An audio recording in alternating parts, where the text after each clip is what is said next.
Para mitra kaum dangu, kocapkeun panon poe moncorong di belah wetan. Cahayana sumebar nyaangan buana panca tengah dibagiakeun ku recet. Assalamualaikum warahmatullahi wabarakatuh. Halo, apa kabar pemirsa? Kembali bersama Dewa Channel 65 di sini. Anda kenal dengan acara yang barusan? Untuk kaum milenial tentu akan mengerutkan kening. Tapi lain lagi dengan ortu kalian yang usianya di atas 40 tahun ke sana. Tentu acara ini sudah familiar bukan? Produk acara radio yang booming di tahun 70-an, 80-an, dan 90-an ini adalah Dongeng Enteng bersama Mang Jaya. Acara yang selalu ditunggu-tunggu waktu itu dan sangat banyak penggemarnya. Dari anak-anak, dewasa, orang tua, bahkan kakek dan nenek sekalipun pasti akan nongkrongin acara ini sampai tuntas. Selain acara tersebut, ada juga acara radio lainnya yang selalu banyak pendengar, dari mulai musik bangun pagi yang dibawakan dengan energi, dan juga acara etnis Sunda, obrolan Mang Jeng Embi yang mengudara setiap jam 1 siang. Nah, untuk tamu kita kali ini, kita hadirkan salah seorang penyiar radio dari kota kecil Kadipaten, Kabupaten Majalengka. Inilah Budi PA, sang legenda, bintang udara, dan penyiar idola.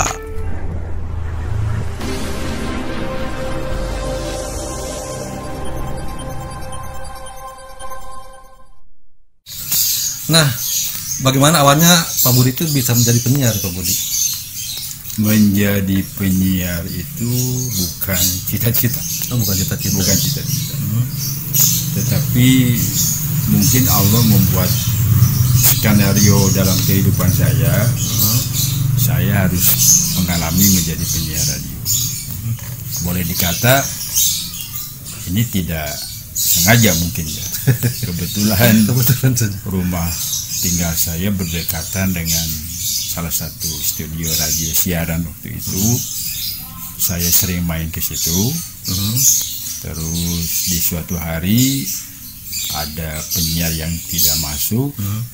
Saya mencoba menggantikan posisinya. Dan waktu itu saya diberi petunjuk dulu bagaimana mengoperasikan amplifier, karena waktu itu boleh dikata seperti pemain tunggal, ya penyiar, ya operator, one man show kalau istilah sekarang. Jadi saya mempelajari dulu beberapa saat begini cara membuka mic, ini membuka musik, ini background segala macam. Dalam waktu singkat, alhamdulillah. Jadi kerjakan sendiri itu ya? Ya, jadi setelah itu saya kemudian ditetapkan menjadi salah satu penyiar di radio tersebut. Itu tahun berapa tuh Pak Budi? Itu tahun 79. Wah, 79 sampai tahun 2004 saya masih siaran di udara. Oh, gitu. Jadi lebih kurang 25 tahun ya. Cukup berkarat juga kalau istilahnya.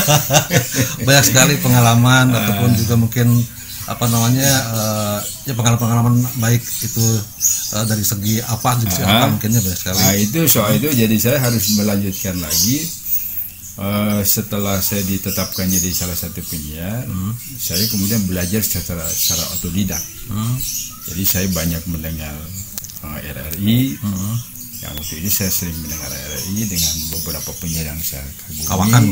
Terus luar negerinya saya dengar BBC, London ya. Versi Indonesia, Australia juga. Udah Australia, itu yang sering saya. Nah, dari situ saya mendapatkan referensi penyiar itu sebagaimana gitu. Jadi penyiar itu sebagaimana, dan saya beruntung saya mendapat ilmu. Karena saya diikut sertakan dalam pendidikan, beberapa kali ikut pendidikan, itu yang dosen-dosennya dari Fikom Unpad. Semacam diklat mungkin ya? Semacam diklat. Jadi fakultas itu dosennya dari Fakultas Ilmu Komunikasi Unpad. Dan di situ saya tahu banyak bagaimana harus menjadi seorang penyiar, sehingga yang awalnya saya tidak punya latar belakang broadcast, jadi akhirnya jadi penyiar juga. Tidak seperti sekarang kan, cara membuat apa, cara bisa menjadi apa itu kan buka YouTube ya. Kalau buku sulit sekali ya Pak Budi ya. Kalau dulu nggak beli secanggih sekarang, nggak ada. Beli buku dulu, beli koran dulu, segala macam gitu. Karena tinggal buka YouTube, wah begini. Begini. Sangat gampang sekali sekarang ya. Gampang sekali kalau jalan sekarang ini instan kalau sekarang. Kalau dulu betul-betul beranjak dari pengalaman pendidikan yang diperoleh dari apa yang kita bisa sebetulnya. Nih Pak Budi, ini berdasarkan informasi nih Pak Budi itu pernah menjadi penyiar idola nih. Saya hanya berusaha membuat image. Karena waktu itu ada pakem keberhasilan seorang penyiar radio itu kalau siarannya ditunggu-tunggu orang. Betul. Gitu, ditunggu-tunggu orang. Jadi saya hanya berusaha membuat image.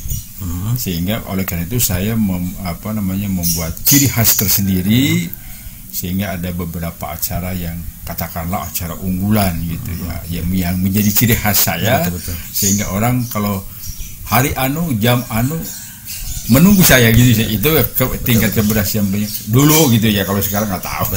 Dulu tuh mau bawakan acara apa tuh Pak Budi?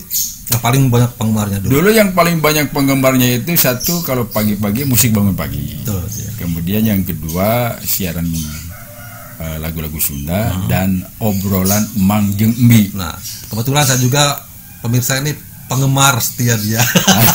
Sejak saya SD kelas 3 nih Pak Budi, dengar Budi PA tuh, waduh gimana. Waktu hujan, waktu malam, apalagi bulan puasa ya, saya kan sering kirim juga kan. Nah itu termasuk nama juga.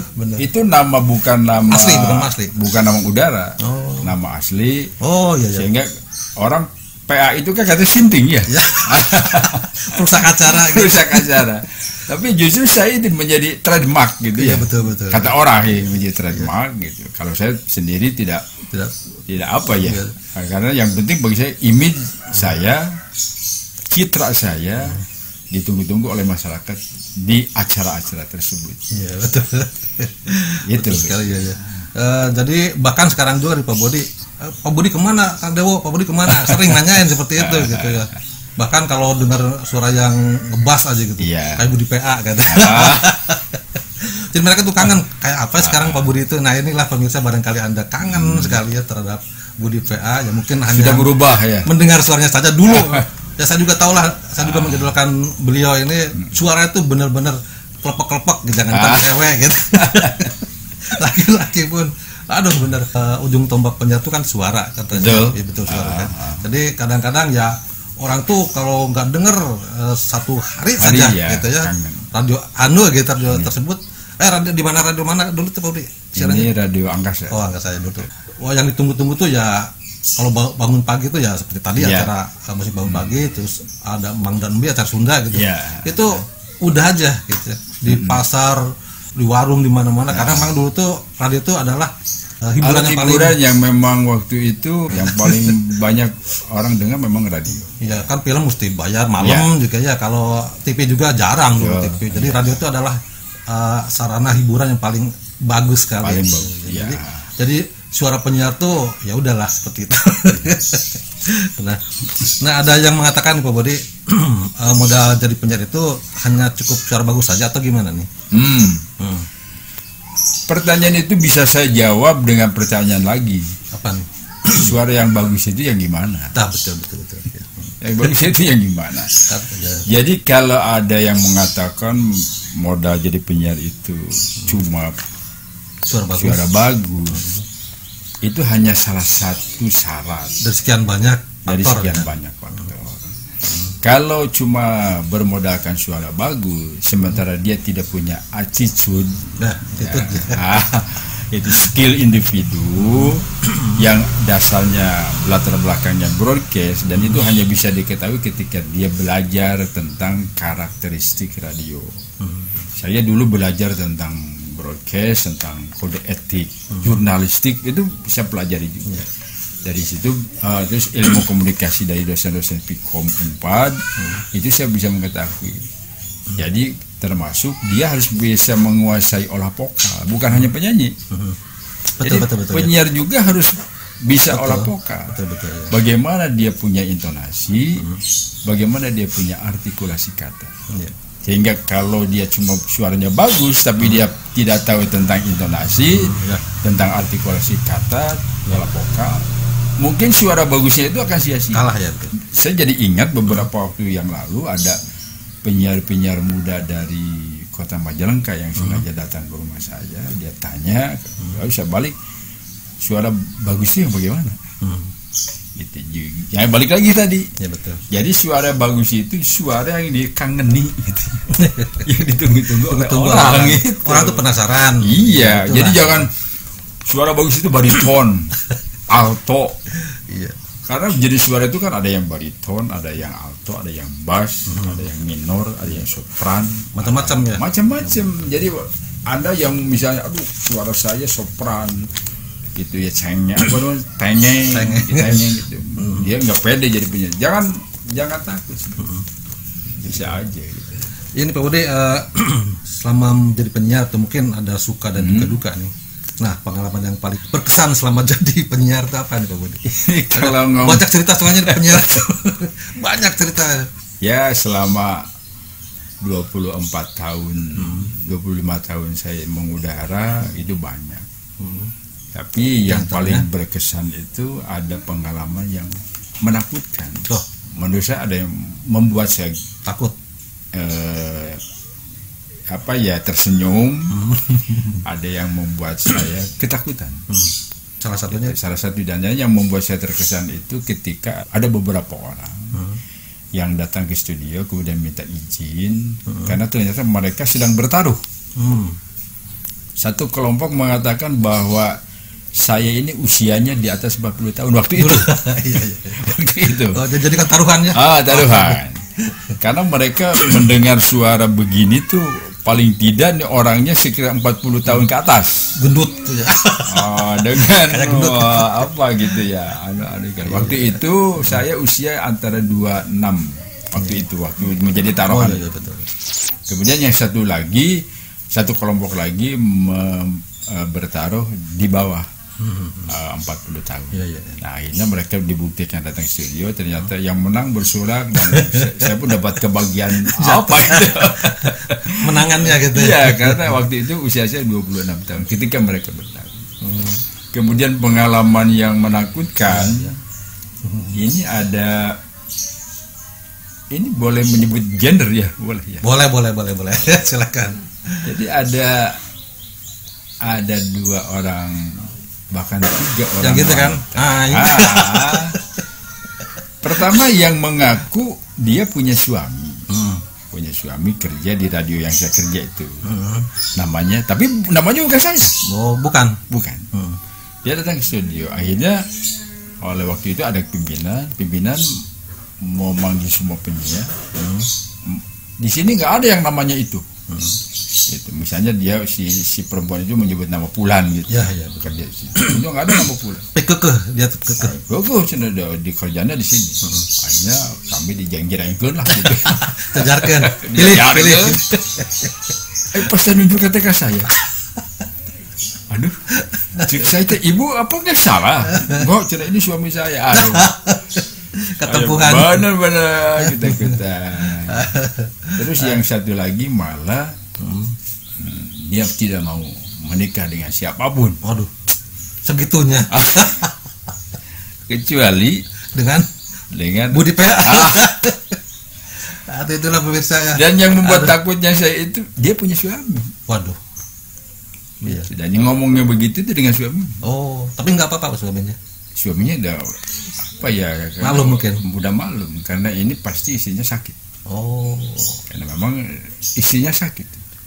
Sakit. Betul. Kemudian yang satu lagi yang membuat saya ketakutan itu ketika ada yang katanya hamil.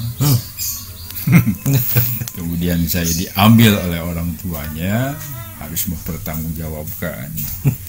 Tapi alhamdulillah setelah saya bertemu perempuan yang engkau hamil itu bukan ini orangnya. Bukan daerahnya. Tapi namanya sama mungkin. Enggak. Oh, beda. Namanya juga beda. Ada ya seperti itu. Ya itu yang terus ya banyak lah. hal yang percayalah dulu puluhan ratusan barangkali. Kalau ceritakan tidak cukup satu hari ya mungkin. Bahkan kalau dulu Dewa pernah ikut dengan saya Iya. Di pandangan buka itu lihat satu waktu kita nggak boleh pulang ya, betul. Karena banyak masyarakat di situ yang mensyaratkan saya boleh pulang kalau saya sudah naik panggung gitu. Ya betul sekali waktu itu di daerah Maja. Iya. Di Sukasari, Cilengkrang. Sampai nggak bisa keluar nih pemirsa ya. Karena ya ini nunggu suara ini. Sampai pulang waktu bawa motor tuh dikasih kelapa, dikasih pepaya, kasih apalah namanya pisang sampai nggak bisa kelihatan itu motor gitu. Iya. Padahal kita bawa mobil aja dulu ya. Iya. Dulu bawa mobil. Kan motor juga dapat pinjam. Aduh, menyedihkan dulu ya. Iya. Aduh, tapi lucu Pak Budi ya. Iya, yang lucu banyak, yang menakutkan banyak, dan yang membuat saya geleng-geleng kepala juga banyak. Yang berkesan sekali itu ketika sampai saat ini ada seorang anak, cewek cowok tuh. Cewek. Itu dia gemar mendengarkan suara saya di siaran sejak SD. Oh, sama seperti saya mungkin. Dia anak tunggal. Kemudian dia merengek kepada ibu bapaknya minta adik. Kemudian ya bapaknya kan ketawa ya, memangnya adiknya itu dibuat dari terigu. Taruh porang. Ya udah katanya kalau bapak sama ibu nggak bisa memberi adik, saya mau ngambil kakak katanya. Oh gitu. Pilihan kedua. Kamu lebih ngaco katanya. Gitu. Kakak kan duluan dari kamu. Enggak katanya mau mengangkat seorang kakak. Oh gitu. Kakak angkat ya. Siapa katanya ada orang. Ya dulu kan belum ada HP, ya, alat komunikasi kan belum canggih, jadi lewat surat. Kantong surat ya.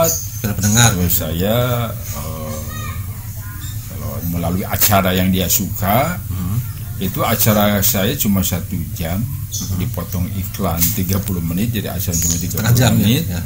Itu nggak cukup baca surat karena sehari surat nggak lebih dari 20 surat ya, sementara sehari paling bisa baca 3, sehingga ada surat yang sisa aja. Baru kebaca sebulan kemudian, masih ada sisa terus ya tiap hari ya. Kemudian si orang anak itu mengundang saya ke rumahnya, dan di situ ada apa namanya ya, semacam acara adat tadi yang angkat saya, pengangkatan.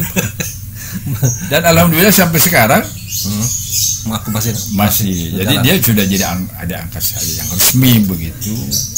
Dan sekarang dia sudah punya cucu 1 malah gitu ya, alhamdulillah. Masih ada komunikasi, masih bukan komunikasi lagi, tiap tahun dia datang ke saya.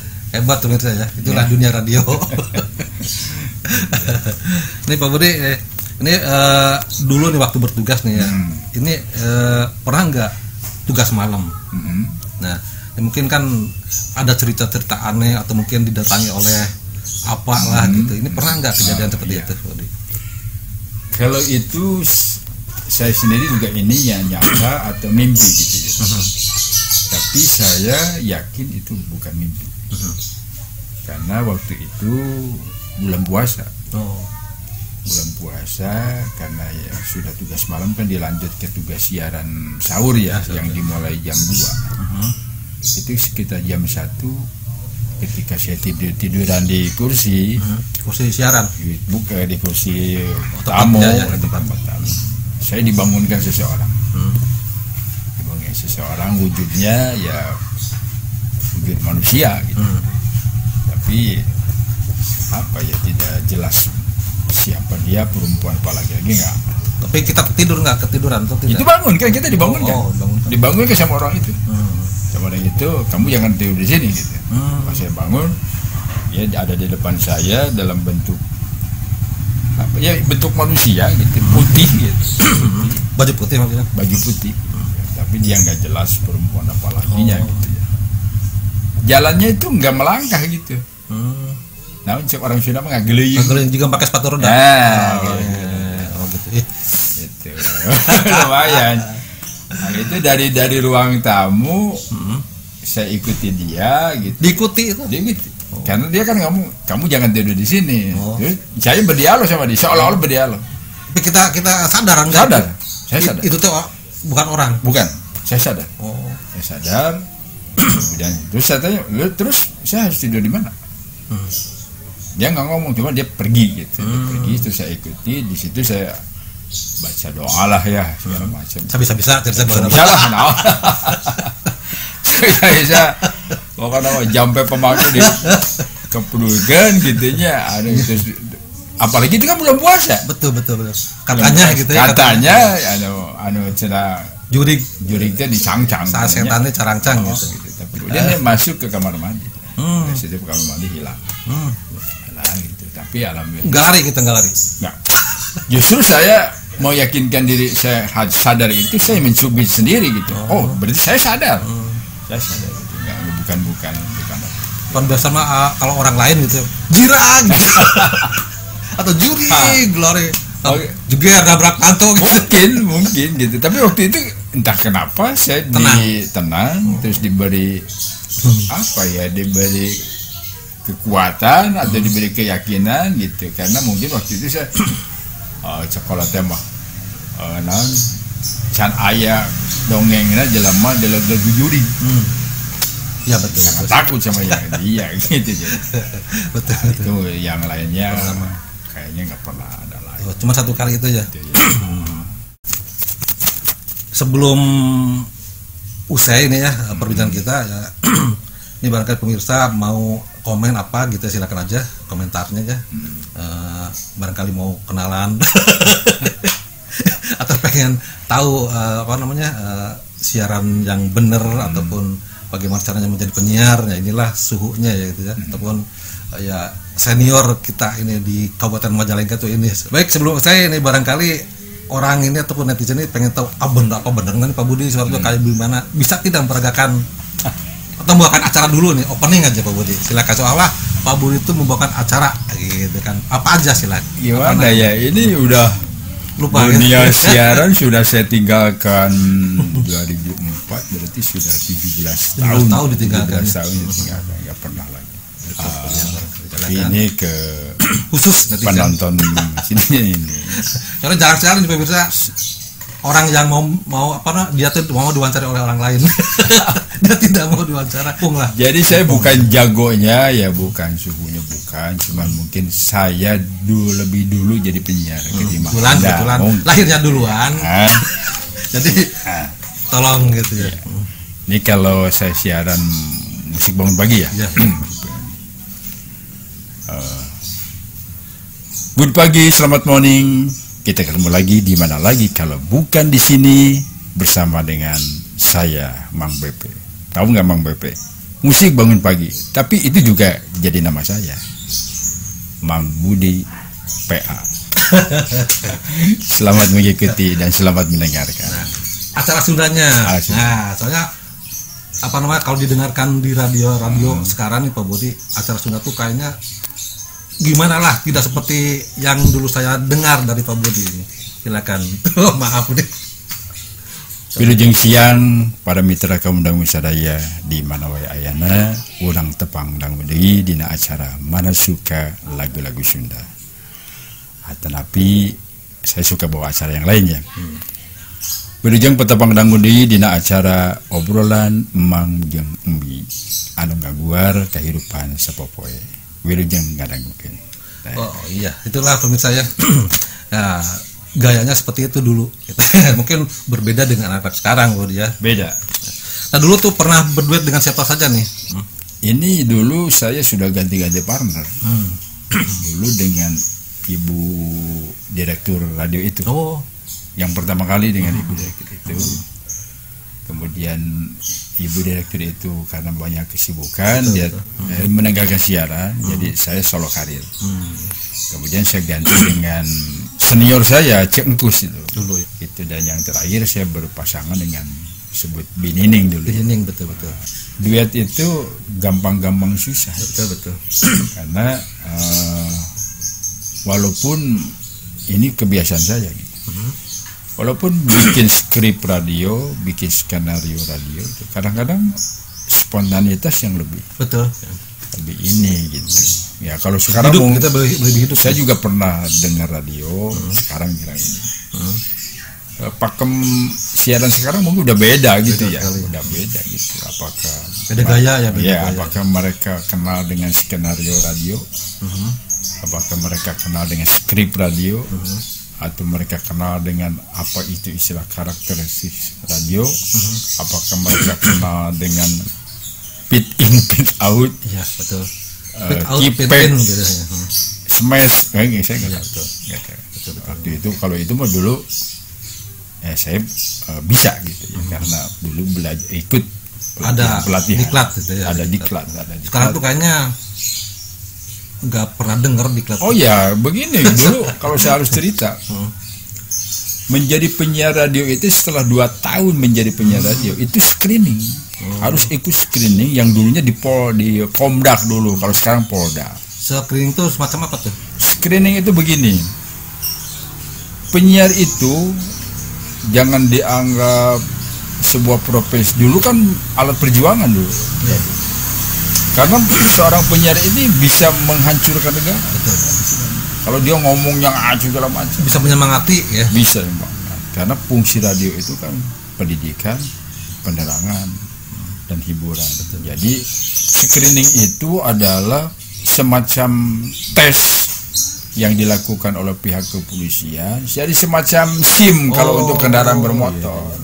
Nah dulu itu kalau jadi penyiar itu punya SIM. Nggak boleh sembarangan. Disebutnya dulu kartu kuning karena bahasanya warna kuning. Nah, itu dikeluarkan oleh kalau sekarang Polda, kalau dulu Komdak. Oh iya. Itu. Nah itu orang yang punya kartu kuning itu boleh siaran. Bersiaran. Jadi yang nggak punya itu nggak. Kecuali yang baru mungkin masih dalam tahap apa namanya? Itu kan syaratnya harus 2 tahun dulu. Oh iya. Harus 2 tahun baru ikut screen. Jadi kalau yang dulu jadi penyiar sih nggak gampang dulu ya. Kalau sekarang nggak tahu. Aturan itu nggak ada mungkin ya. Baik, terima kasih Pak Budi ya. Ini yang terakhir nih, jika ada yang berminat jadi penyiar nih, ini apa saran Pak Budi untuk pemirsa? Saran saya begini, kalau memang mau jadi penyiar, itu walaupun sekarang alat sudah canggih, tapi tetap karakteristik radio siaran itu harus diketahui dulu. Kita harus tahu dulu.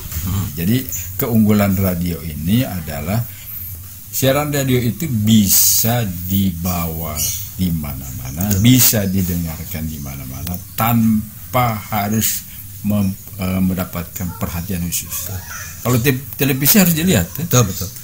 tapi kalau radio siaran nggak usah dilihat, Sambil kerja. sambil kerja sampai apa, oke. Iya. Gitu. Jadi terus frekuensi radio itu tidak terbatas. Iya. Tidak semua orang yang pandai bicara itu bisa jadi penyiar, Betul. dan tidak semua penyiar bisa menjadi orang yang pandai bicara. Betul. Iya. So begini, ketika saya dulu didatangi oleh anak muda yang jadi penyiar, mereka tidak punya latar belakang broadcast, kemudian tidak tahu karakteristik radio, sehingga dia bicara sepertinya kan di radio itu begini, ada ilmu yang disebut penyiar itu tidak bicara kepada pendengar, Ya. tetapi penyiar itu harus bicara dengan pendengar. Sulit kan di itunya, Jabarkan. dijabarkannya tuh. Betul. Jadi gimana? Betul. Anak-anak. Jadi akhirnya banyak penyiar-penyiar yang dulu datang ke rumah saya sekarang banting setir, karena ternyata Sulit. dengan tanda kutip gagal ya. Gagal. Gagal jadi penyiar. Baik, terima kasih Pak Budi ya, dan juga pemirsa yang sekarang lagi menonton ya. Itulah cerita di balik penyiar. Baik, dengan demikian maka tuntas sudah untuk konten kita kali ini. Maka yang bertugas kayak penyiar ya. Ya memang penyiar, reporter. Yang bertugas siang hari ini Dewa Rifano dan Budi PA ucapan terima kasih. Wassalamualaikum warahmatullahi wabarakatuh.